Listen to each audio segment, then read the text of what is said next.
કેપ્સિકમનું શાક બનાવવા માટે સૌપ્રથમ કઢાઈ લઈ લઈએ આપણે અને તેલને એડ કરી દઈએ. તેલ ગરમ થાય એટલે એમાં આપણે કેપ્સિકમ તળીને કાઢી લઈશું.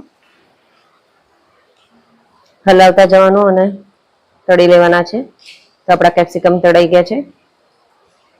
આપણે એને કાઢી લઈએ.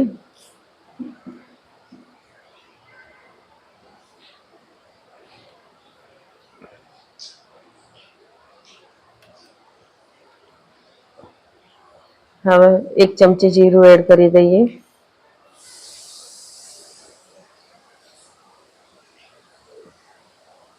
જીરું તતડાય એટલે આમાં મેં 1 ડુંગળી અને 3-4 લીલા મરચા આખા એને વચ્ચેથી કટ કરીને લઈ લીધા છે.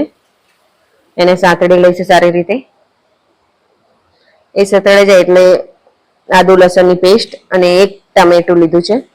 એને પણ અંદર એડ કરી દઈએ.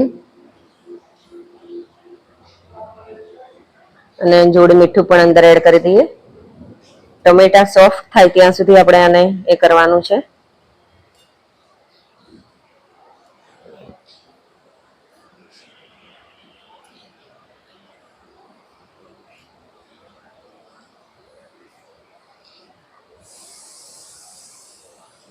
ટમેટા એ થઈ ગયા છે આપણે એટલે અંદર 1 ચમચી જેટલું મરચું, લાલ મરચું, 1.5 ચમચી જેટલું ધાણા જીરું,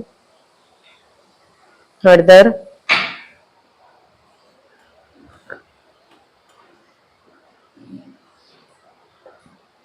અને આ 2 ચમચી જેટલો શેકેલો ચણાનો લોટ છે એ અંદર એડ કરી દઈએ અને સારી રીતે મિક્સ કરી લઈએ.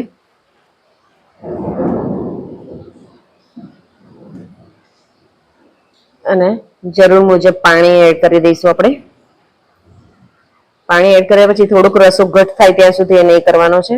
રસો ઘટ થઈ ગયો છે એટલે અંદર આપણે કેપ્સિકમ એડ કરી દઈએ. અને હવે તેલ છૂટું પડે ત્યાં સુધી આપણે એને થવા દઈશું. તેલ છૂટું થઈ ગયું છે એટલે શાક તૈયાર થઈ ગયું છે. ઉપરથી કોથમીર એડ કરી દઈએ. તો તૈયાર છે આપણું